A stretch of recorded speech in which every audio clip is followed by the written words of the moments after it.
Hey there, Yate. Happy Father's Day. This is Kelvin. This is episode 19 of Res Metal Podcast, and I was fortunate to talk to members of Testify. Testify are a heavy metal band out of Thoreau, New Mexico area. I spoke to Darius Yazzie, who's the vocalist and lead guitarist, Edmund Yazzie, who's the drummer, and David Kinsel on rhythm guitar. This was really fun and interesting conversation, mostly hearing about the band's history, and also from Edmund Yazzie, who is a Navajo Nation chapter delegate for Churchrock, Iyanbito, Mariano Lake, Pinedale, Smith Lake, and Thoreau chapters. For those who are not aware of a council delegate are elected members to the Navajo Nation Council. They represent their home community, and delegates, they meet as part of the Navajo Nation government and discuss issues and legislation of the Navajo Nation. So really thankful to have Edmund Yazzie on. So for those who aren't familiar with Testify, I'm going to play a couple song clips from the band. This is the song Rage.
Yeah, that's the song Rage, and it's from their album Rise Above. I'm going to play another clip from them. This is Codes of Honor.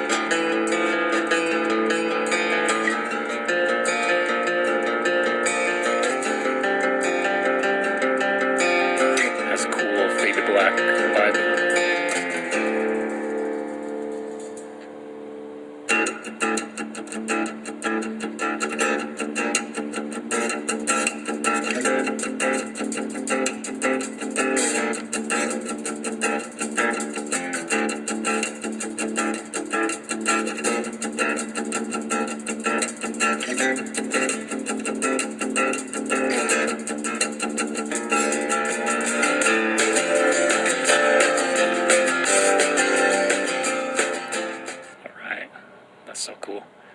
Yeah, that's a song recognizing the Navajo code talkers. So, yeah, all right, I'm going to play my talk with Testify, so check it out. So I am here with the band Testify, and the members Darius Yazzie, Edmund Yazzie, and David Kinsel. We weren't able to get Ruben Begay on, but we'll just go ahead and just kind of talk. But first, let's kind of just introduce everyone to all the listeners. So I guess we can start with Darius.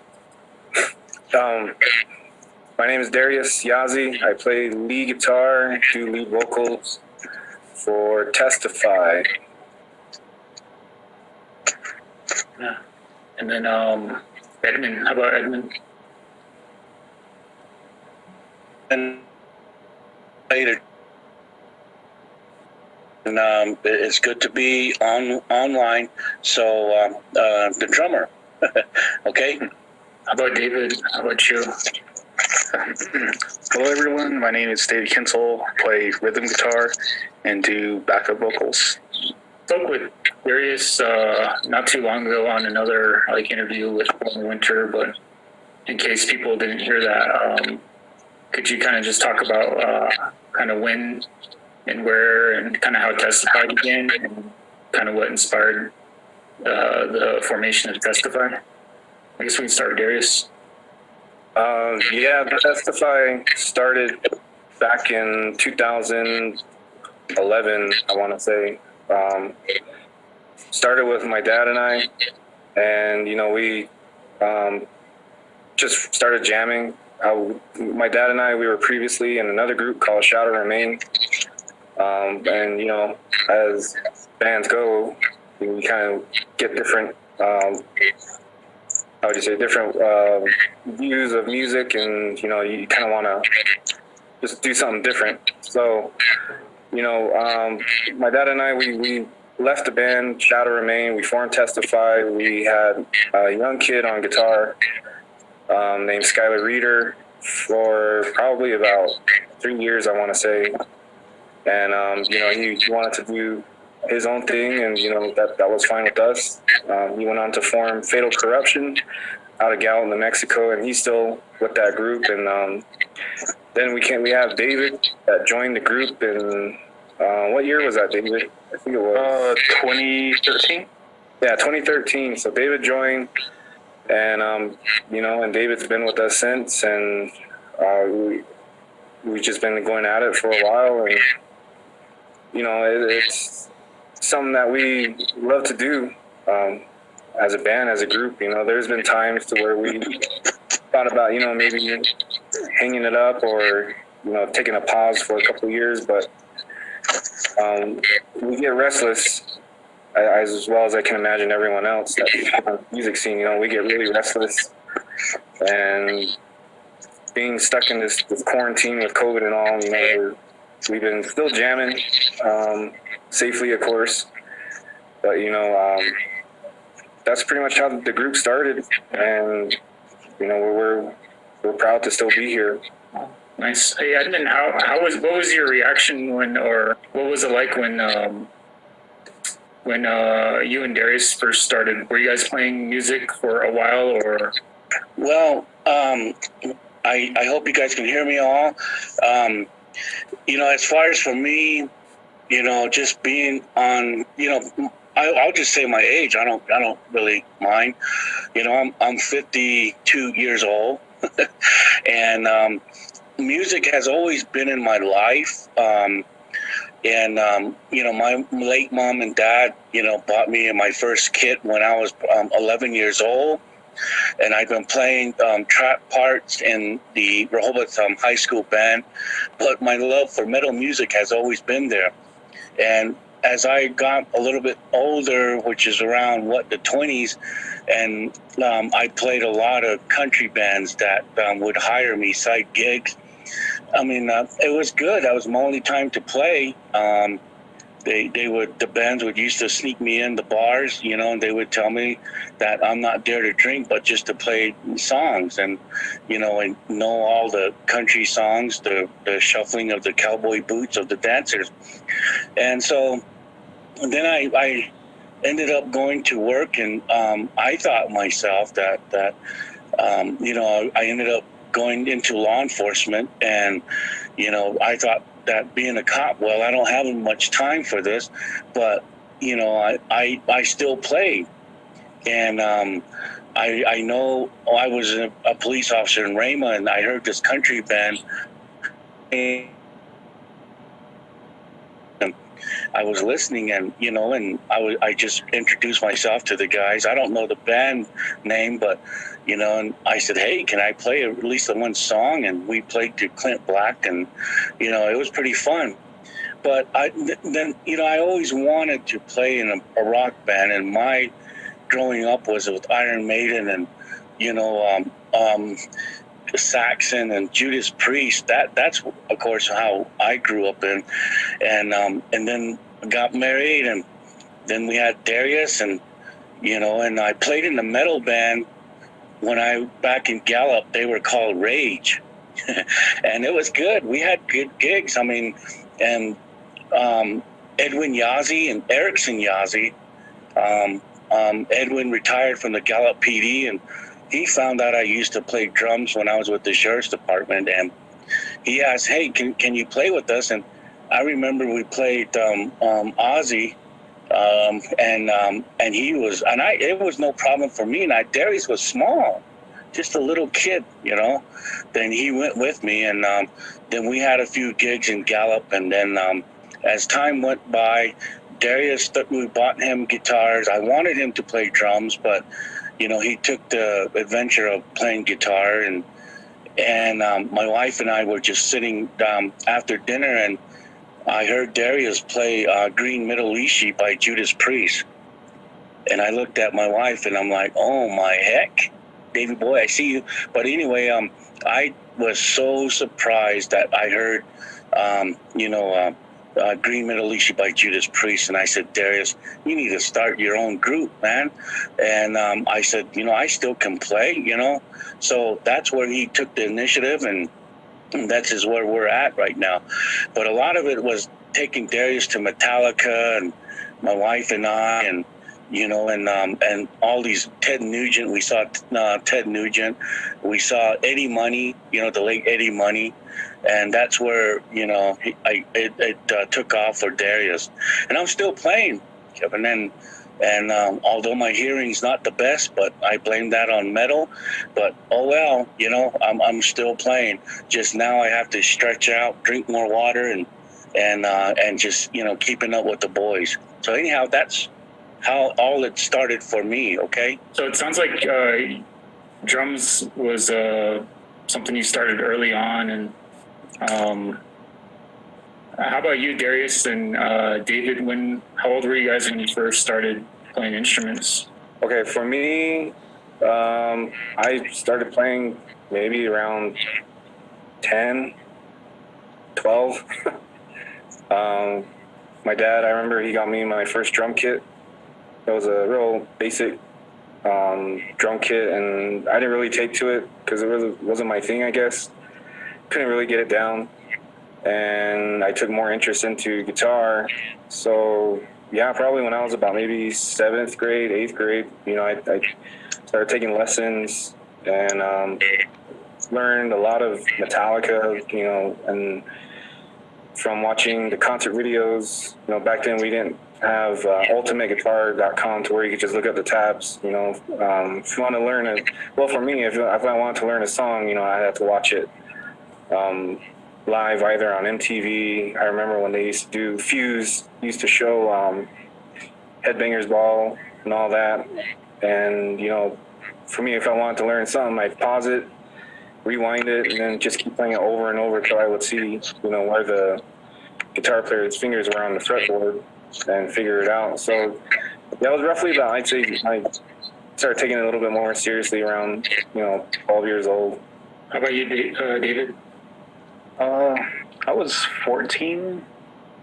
The summer after I turned 14, both of my parents, they got me a guitar and amp, Ibanez and a Marshall practice amp, and pretty fortunate, to get an Ibanez as my first guitar, and it just took my love for the music to the next level after I got my first instrument. And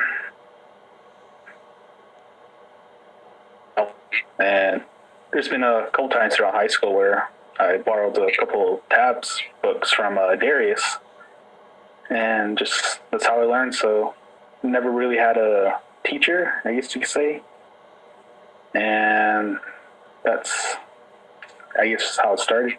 Yeah, it sounds like Edmund and Darius kind of bonded over like Metallica and Judas Priest. But what was your exposure to heavy music, David? Oh man, I think I was 8 or 9. My older sister, she used to come home from college on weekends, and she got me my very first CD, and that CD was Hybrid Theory by Linkin Park.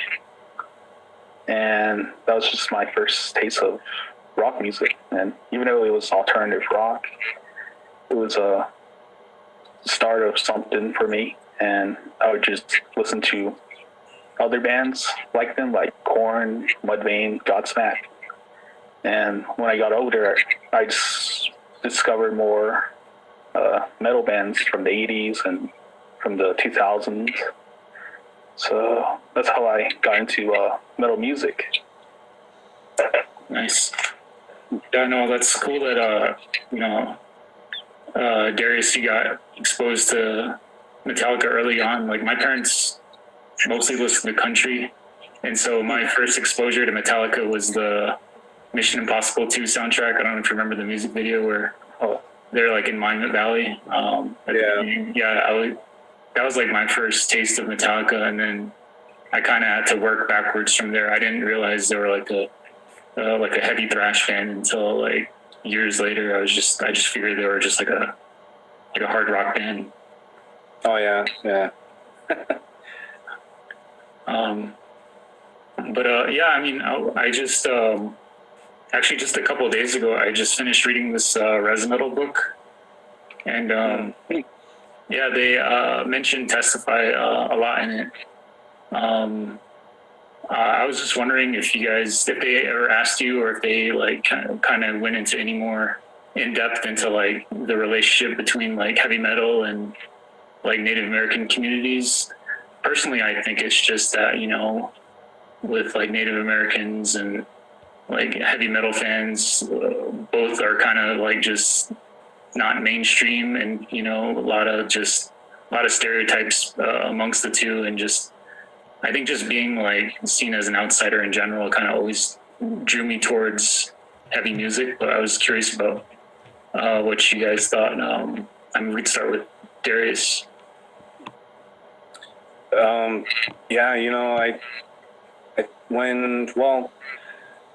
I knew in high school, there were metal bands out there, such as Drazzle, Creeping Puppets, Bloodline, so many bands, but it seemed like it wasn't as big as it is now. Now,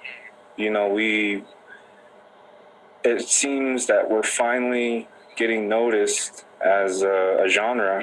Like that book title is, res metal. And I've seen that term come up on YouTube, Facebook, all the social sites from people in other states. They want to know what res metal is. And it seems within these past few years, it's been finally noticed that, hey, there's a Native American tribe, Navajo tribe, that has metal bands. It's not all just country. It's not just I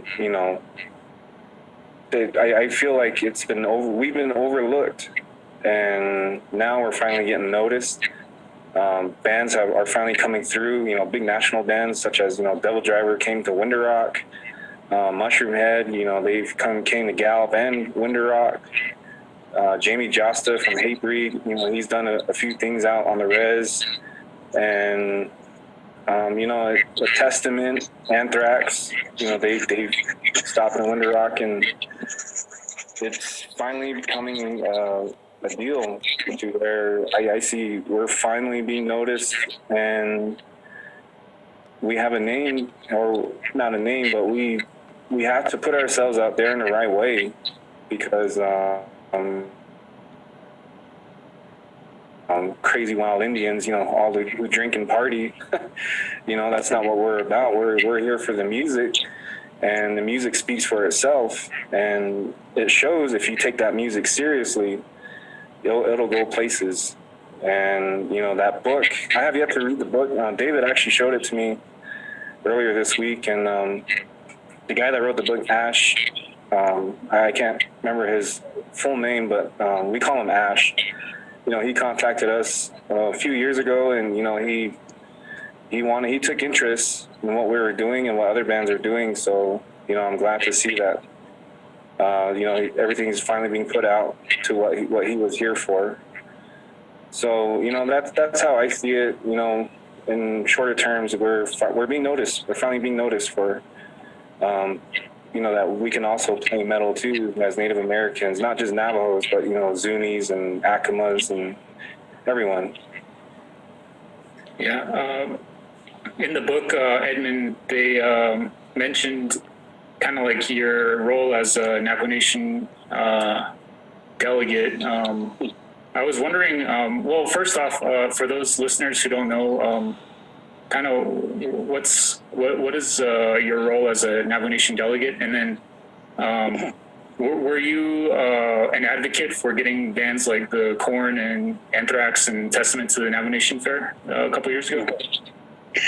Well, my role as a council delegate, I represent, Thoreau, Smith Lake, Mariano Lake, Pinedale, Churchrock, and Iyanbito on the Eastern Agency side. And this is my fourth term on the council. And so, I've always, with the fairs, I really hardly go to the Navajo Nation fairs, even as a delegate. And I've always, always thought, we always have good country bands that come, to the fairs. And I remember going, before the resource committee who oversees the fair committee. And I mentioned this, and I said, for the young people, we need some metal music, bands to come in. And I've served under 4 different presidents, and it was President Ben Shelley that said, well, how do we get these metal bands? And I said, well, you got to call their booking agents. And the young kids will like it. Not only young, but, people that have a love for metal music. And to my surprise, myself, and I remember Alton Shepard, he used to be a delegate for the Untitled Chapter. And we got a call and said that it's been confirmed that Korn is coming. And I about, freaked out, and I was really glad. And that carried on, and then Russell Begay became the president, and that's where Anthrax came in. And that's where Testament came in. They actually, with the council, the past council, worked with the staff to start booking these bands. And so, then the dream became a reality. And just looking at the fans' response, like Anthrax and Testament and Korn, and was really quite an experience. Before I, hang up my council, I would tease my family and my wife, who's been a big supporter of Darius and the band too as well, Ray. I said, I'm going to bring Metallica down.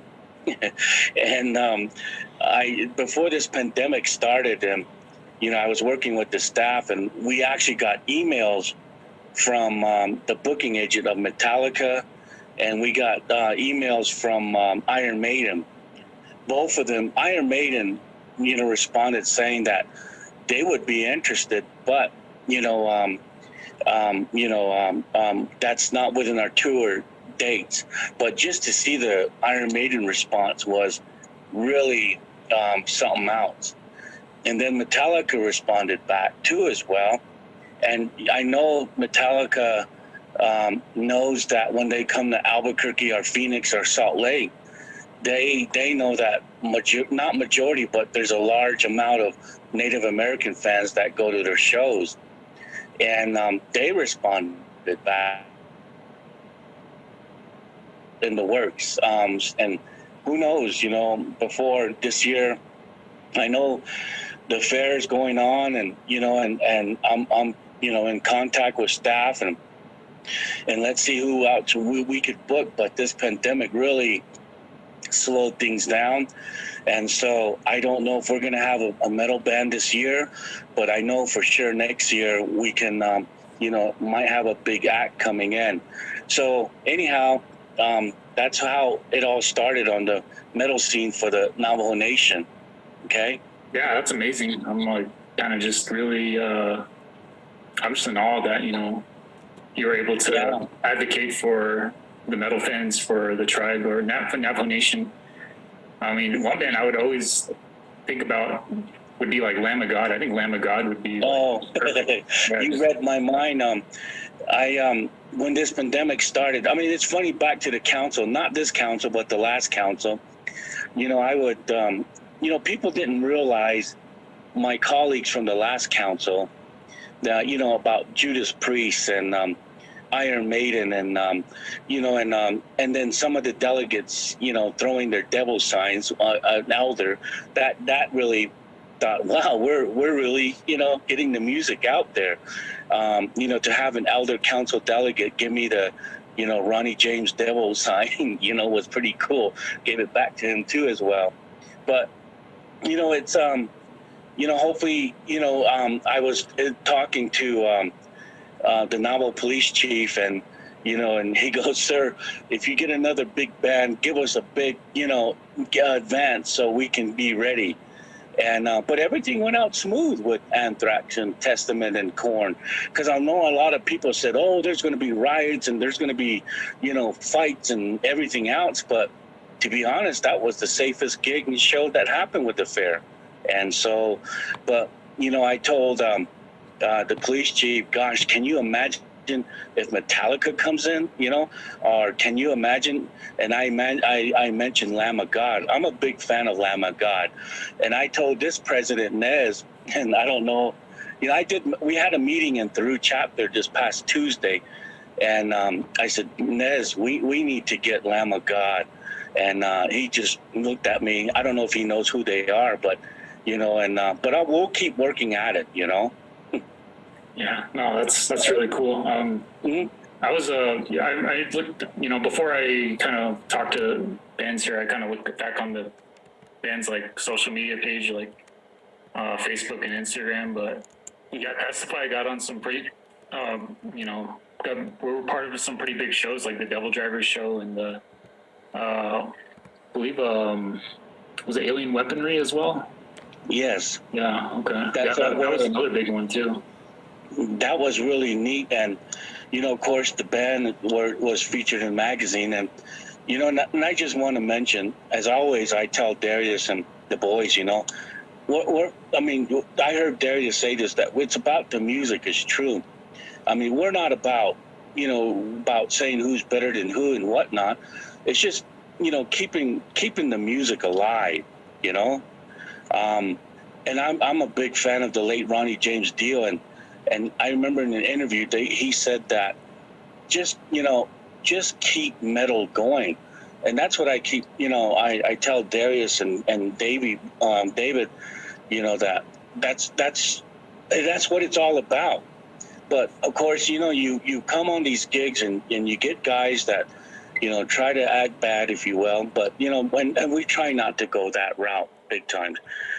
Everybody's good, and so, as long as we keep metal alive, is the way I think, so.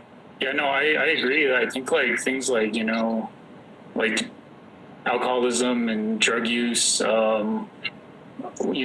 a band like is openly like, showing that, they're a drinking band or like, they, smoke weed or something, I'm kind of turned off by them. But I really kind of like that Testify really pushes the message of, just positivity and, embracing music as an outlet to kind of help, especially a lot of the things that the Navajo Nation faces, like alcoholism and like depression and just, I think that's kind of cool that Testify's been able to put that out there so that, maybe we can try to go against those stereotypes. Yeah, it's, a lot of, I think, I talk to my wife a lot, and I'm just so thankful that these younger bands, I don't like it, when I'm being called pops or, but that's fine. But some of these band members, younger bands, would call my wife and I for, help. Some are facing alcoholism, some are facing drug problems, and we try to encourage them to get off of that and, just move forward. So, yes, that's we just got to keep going, and trying to help one another out and moving forward. Yeah. Kind of got a little sidetracked there, but did you say, David, were you able to get that get a hold of that Rose Metal book and just kind of, I was interested in hearing your thoughts if you're able to. I actually heard about that book when I saw your story on Instagram, and I honestly didn't know it was a book. Like, it was released this past October. At first, we thought it was going to be a documentary. Then I just kind of did some more research on it and saw the index. And I thought it was, really good what Ash wanted to accomplish. And I think he did, just by showing that there are Native Americans still around. And we're not just a stereotype. We don't live in teepees or any of that, but we do live in today's society, and we do play music. And I think metal has reached out to a lot of people throughout the world.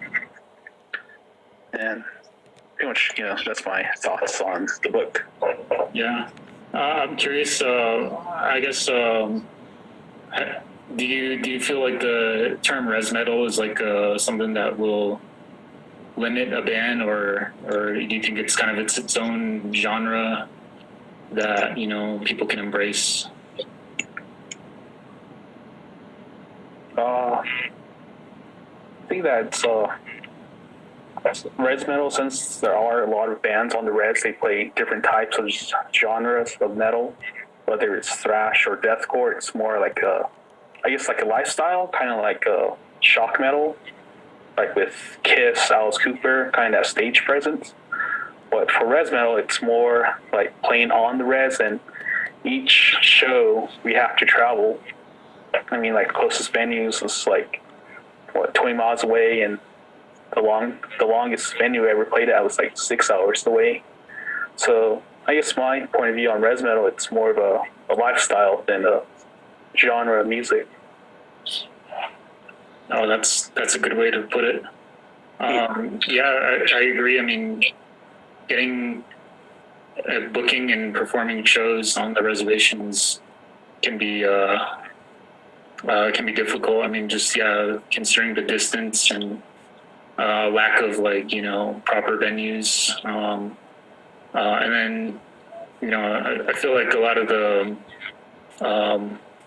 kind of non metal fans still kind of see it as like a stereotypical people trying to get in trouble. But yeah, I think for sure I do agree that it is like a lifestyle, a way of playing music. Kind of going back to the band, how was Testify able to build a following and get those shows early on, early into 2000, was it 2011, 2012?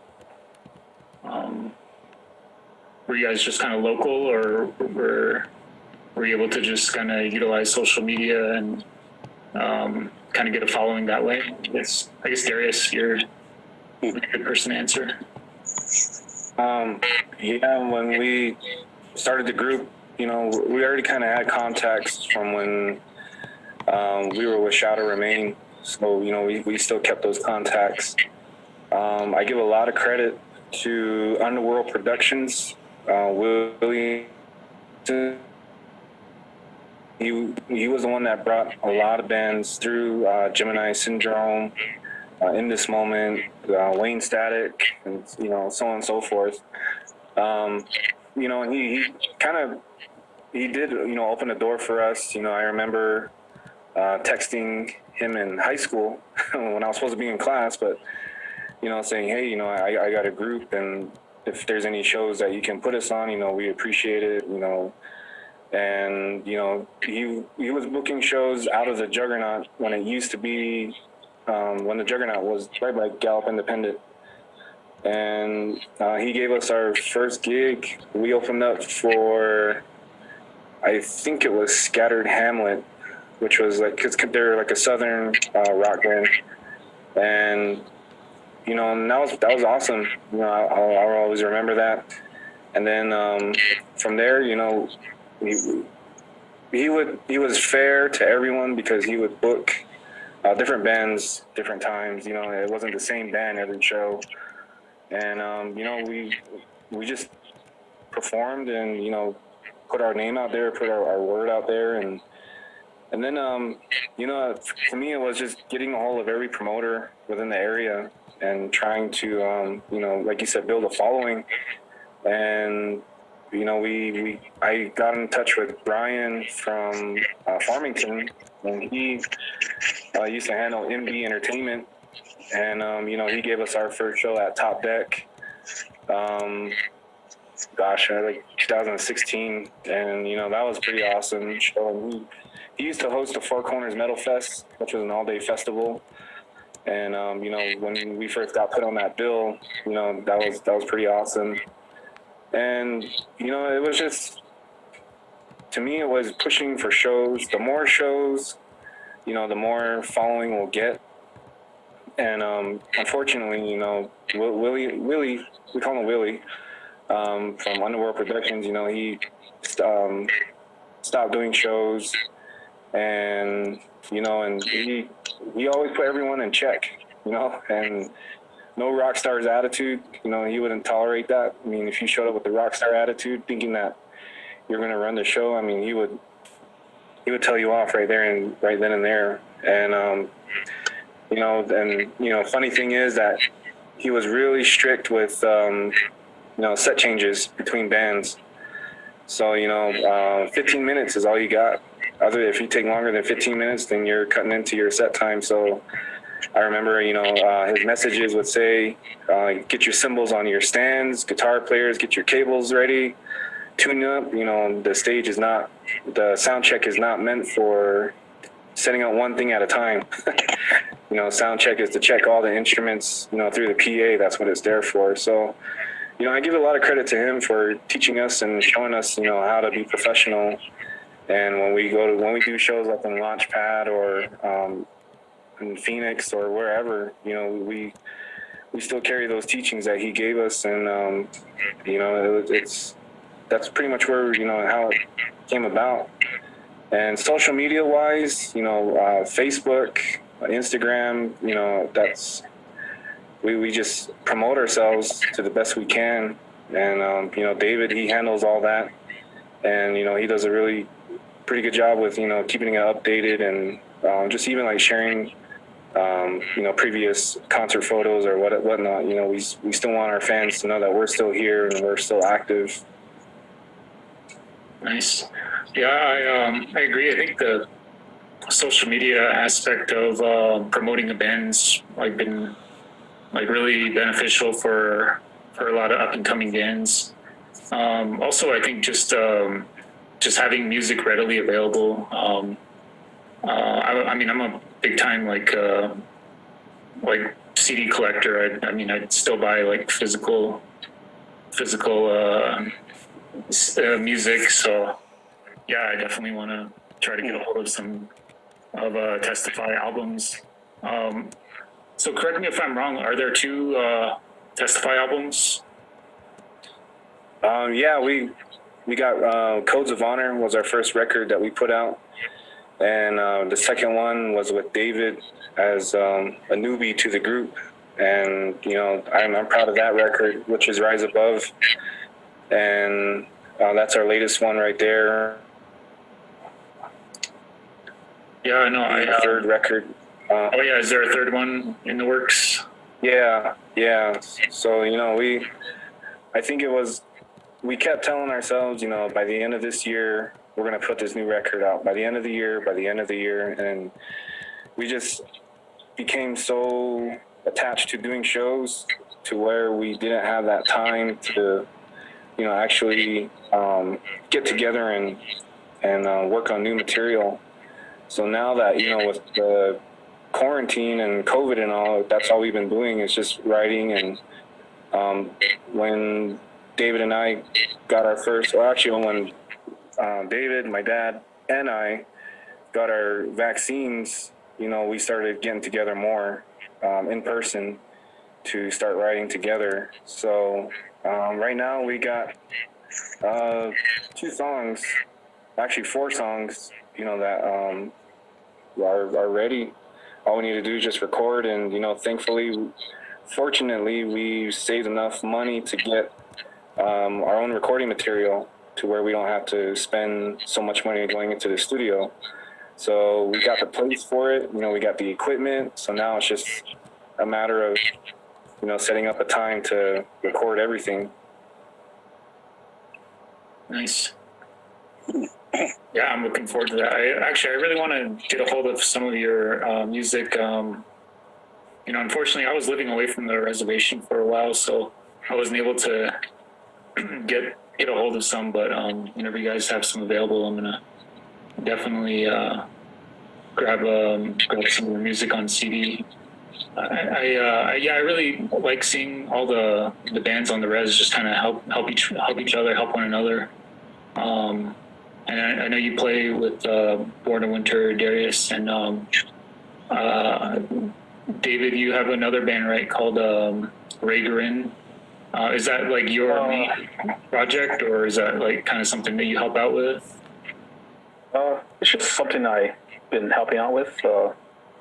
It just started as me being a roadie for them, and the guitar player Ray, he asked me if I wanted to help out on guitar, and I said I would. So he started teaching me the songs, and lately they've been including me into their new songs, and that's how that's been going. But that's how we're bassist Ruben, that's his main band before he jumped on Testify. Oh, nice. I didn't know that. Yeah, no, I really like seeing that. Like, the bands are just kind of helping one another, and there's no, I don't really notice that there's any, competition where one's trying to put one over the other. So, yeah, it's really cool, especially seeing, the bands do shows together, like that Reservation Slaughter. That was, I believe, was that 2014 and 2016. The first one was in 2012. Okay. I wasn't in the band yet, but both 2014 and 2016 was the one was when I joined the band. Okay. Was that one? Was that? I mean, I wasn't around to see the Reservation Slaughter shows, but it sounded like it was kind of like complete, really like DIY, event that was put on for, specifically to, go to smaller areas that, places that don't get a whole lot of shows. Was Testify, were you guys the ones kind of in charge of booking those, or was there another person that was kind of overseeing the whole Reservation Slaughter shows? The way the tour was just an idea, mainly between my dad and Earl, who manages Born in Winter, and it was pretty much their idea to start with, and then the first tour that David mentioned was I totally forgot about that. It was 2012, and it was a tour, just something basic to start off with, 4 dates. And see, David knows more of the history than I do, which is pretty crazy. But it was 4 dates, and it turned out good. We had Ruction on that show, or on that bill. Ruction, War Motor, Testify, and Born in Winter as the first 4. And then when the second tour came around, we changed things up. David joined the group, and we had an idea to where let's do more dates, and let's also add in a local band to where they'll open the tour, or they'll open the show wherever in that area. So, for example, when we did Winter Rock, Unsheath opened that show. So we were giving that chance for the local bands within that area, wherever we were playing, to open the show. And you mentioned DIY, and majority of it was DIY, bringing our own PA system. running the sound ourselves. Very few shows we had Willie from Underworld Productions provide sound, and lights. Earl would bring his lights, and my dad has a generator. We would use a generator, and it was a lot of work. It was really a lot of work.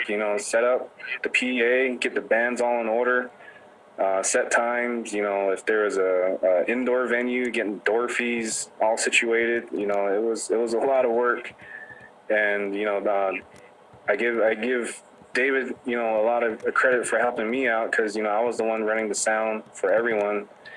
On top of that, doing our own set, and it was a lot of work. And initially, we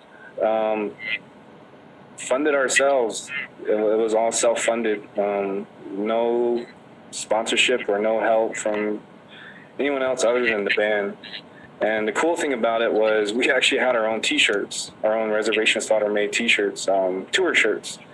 And that helped out with, funding to where at the end of each night, whatever we made off of merch, we would split that between the 4 bands for fuel or food or whatever they would need it for. And that's how we would pretty much get to the next show. So it was a lot of fun, cookouts, there was, just hanging out with other bands.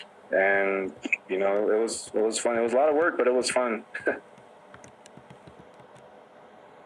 It's pretty awesome. I definitely hope I don't know if anyone's ever talked about it, but it'd be nice to see it happen again, especially now that the pandemic's kind of slowing down. But that'd be awesome. It'd be good to, especially just to see new bands too. I know like a lot of the bands have been around, and I just hopefully that there's a future for the res metal, just to keep the tradition going. And then I had one quick question. Just I know you guys are kind of all kind of have your own personal lives, but especially with Edmund, doing his duty as the council delegate, but how do you guys prioritize your time away from the band to being in Testify? We'd start with you, Edmund, because I know you got a pretty big role with the tribe. Well, as far as time-wise with the guys in the band, with all them shows that Darius mentioned, I was just thankful that I had a chance that I could make these gigs and shows. It took a lot of communication between us and my work, and most of my members at my chapters, they know I play in my son's band, and so they understand. They know, and I just they know that my love there for the music area is strong. So but we're looking forward, just once the numbers go down some more, I'm pretty sure gigs and shows will start back up again. We do kind of miss that, it's kind of but something that is a big change. Well, for me it is, this last year I became a grandfather, a nully, and his name is Edgar Yazzie. And when I hold him and I tap my feet like I'm playing the double bass, he really shows interest. And we bought him a little drum toy, and he crawls there and starts beating on that drum. So I told Darius, he might be retiring pretty soon, and let Zai, take over with the drums, But that's a big change, a good change for us. So I'm not retiring now, not yet. Still got, quite a ways to go, even though the boys' music is so, pretty intense. But so that's how, my time is. And I got 2 more years on the council. Well, actually less than 2 years. And I got other goals that I want to reach, but I think the time will for music will still be there. How about you, David? Like, how do you like prioritize your time between the two bands, and also just like things you got to take care of personally? Do you kind of have to, do you ever have situations where something, or your two bands kind of conflict in terms of schedule or anything like that? Yeah, I've been pretty fortunate on like band practices. Usually Testify would have practice on the weekdays, and Ray Urin would want to have practice on weekends.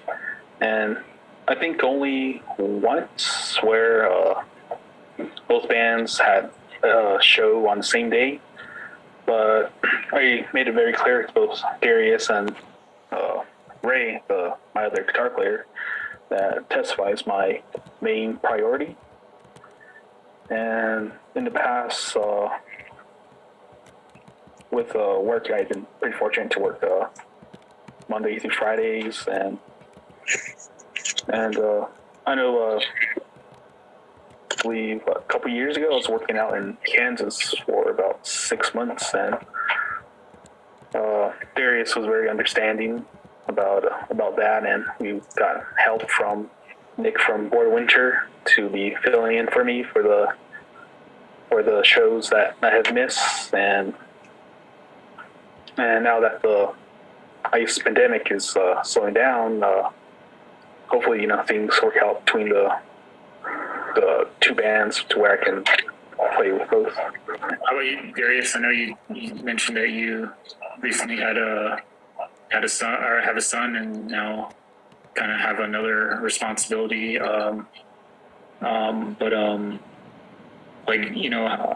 I guess in terms of the future for Testify, will it be to just play shows again locally, or maybe to even try to get Testify to expand more as far as playing shows nationally? Yeah, well, my son and I, I'm very, blessed to have him, and he just turned 1 back in April, and and it's just awesome feeling to have a new addition to the family.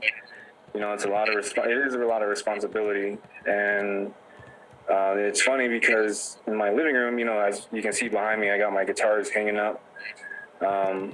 He takes a lot of interest in that. He likes to try to grab and touch them, and he just stares at them. And when Zyron first came, I remember telling David, Ruben and my dad that don't worry, I'm Testify is still going to keep going. Music is just a big part of me to where I just can't stop. And I know some people, they give that up for their child, or for their little one, which is understandable. Of course you would want what's best for your family, but Candace, to where she would tell me to keep going, with what I want to do. And the way I see it is, with Zyron being here as my child, I would want to show him, I would want to teach him, if he takes up that interest in music, of course, I'm going to support him and be there for him. And I've seen other musicians in the area to where they can balance it out with having a family and with being on the road as well. It's just a matter of knowing what's priority and being responsible is how I can put it. I also work at a school. I'm a PE teacher at our local school here, and I also am a bus driver. So the mornings is killer, especially after the show. There's been a few times we did a show on a weekday, and I'd have to get up at 4:30 that morning to get the bus and pick up the kids. And it's just sometimes it's brutal, and And the crazy thing is, I was surprised by this this week. I had a student, because we just started summer school. I had a student, and he's in third grade, I think he is, or second grade, I can't remember. But he came up to me, and he goes, "Mr. Yazzie," he goes, "I have a new favorite band," he said. And I was thinking, he's going to say, Imagine Dragons or something like that. And I told him, I said, "Really?" I said, "Well, who is it?" He goes, "It's Testify," he said. I kind of looked at him and I said, "Well, how do you know about that?" Because I don't tell the kids, "Oh, this is what I do on the weekends." I try to keep that to myself. And he goes, "My dad heard you on Sirius XM," is what he said. And he goes, "I know that guy." He goes, "I told my dad, that's my teacher, that's my bus driver," he said. And so I was like, "Oh man, the secret's out with the students," but I'm cool with that. And so. It's an awesome feeling to know that, we're inspiring the young ones, and, I'm glad to have, David and my dad and Ruben to where we can all be on the same page with responsibilities, and as in terms of Born in Winter, the last time that we talked was, I made it clear to Malcolm and Nick from Born in Winter, that Testify is my priority. And, of course, they respect that, which is cool, and we're all in agreement. So everything works out perfect. Awesome. Yeah, that's good to see. That's good to hear that, younger people are hearing about Testify. There's been a lot of really good coverage for Testify. I noticed on, Sirius XM. And then I know there was an article from the New York Times, and I believe Metal Injection mentioned Testify. So it sounds like the Navajo Nation metal scene is just getting recognized more and more. So I just hope that in the future, one of the bands can kind of break out and. But I don't know. I'm just curious to hear how do you think that can happen? How do you think we can get one of the bands to just break through to, become a national band? Man, I think I feel like it's almost there. It's almost ready to happen. When we started getting more recognized, not, just Testify, but, the bands around the area. Revolver Magazine, they did a special with Mutilated Tyrant, and, they featured just so many other bands. But, I feel like we're just right there, and it's only a matter of time, to where a record label is going to say, "Hey, you know what, let's pick up these guys, let's take them on the road." You got a lot of bands, Ginger, Devil Driver, Alien Weaponry, and, it's bound to happen soon with as much exposure as happening with, being featured on Liquid Metal on Sirius XM, being put on Revolver Magazine and, New York Times, and it's just a matter of time that something happens. And whoever it may be, I hope they represent us well. And, and it's going to be a proud moment when that happens, because, finally a Native American blooded band will be upon a label, and who knows, playing at, just all these crazy festivals overseas and whatnot. So, I hope it happens, and I feel really strong it's going to happen soon. Yeah, I agree. I mean, I know, I'd say out of all the bands, I know I Don't Conform has really been kind of ahead as far as, getting coverage. So if it's, if it's you guys or if it's somebody else, really, I just hope that, it happens, sometime soon. But yeah, I think, Edmund, you're right about bringing national acts, locally to, help kind of, spread the word, or at least, get in their ears so that they can, pass it on to whoever makes those decisions. But yeah, I really appreciate the work that you've been doing. You're actually the first delegate I've ever spoken to, Edmund. So that's really kind of cool. Yeah, I've never actually spoken to delegates. I always feel like they're pretty far ahead of me, and I don't know. So it was cool that you're able to take some time and talk with me. No, my late dad always told me, don't think that you're above anybody else. You're just a simple man. So that's what I believe in, sir. Oh, thanks. Yeah, I'm kind of close to my close to the end of my interview, but was there any anyone you want to recognize or shout out before I stop the interview? I guess, I don't know, Edmund, is there any bands or anyone you want to just recognize or shout out? Yeah, well, first of all, to you, and, for getting this interview up and going. My family, of course, my wife, Radine, and being a support for Darius and myself still playing. And then I have another, my daughter. But it's all, to everyone out there that's just trying to keep the music sector going.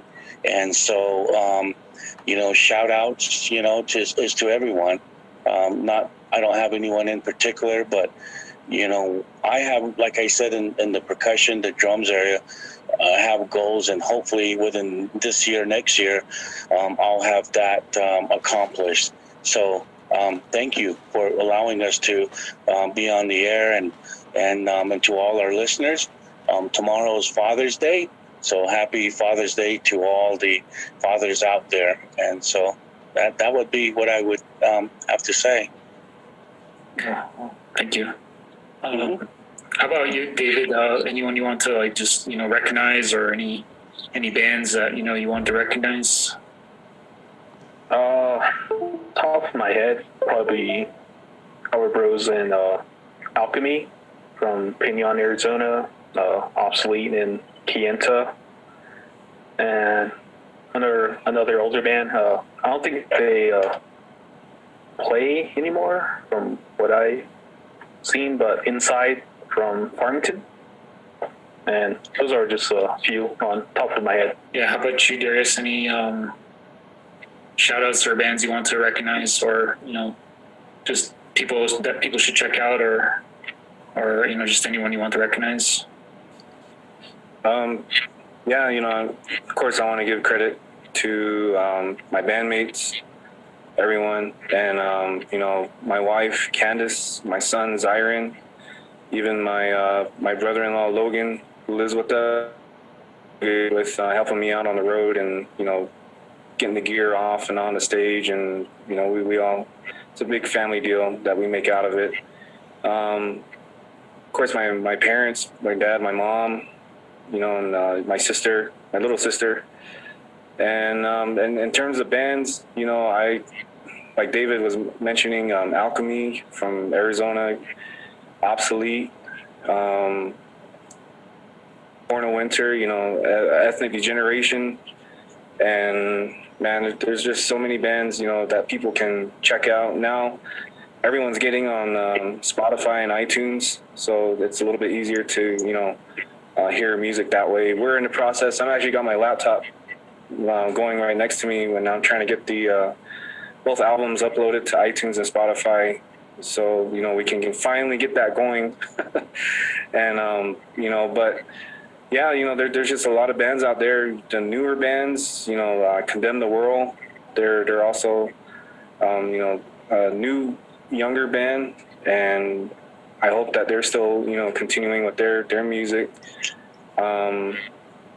Just a lot of people that comes to mind, but that's just who I can think of offhand. Warmer from Gallup.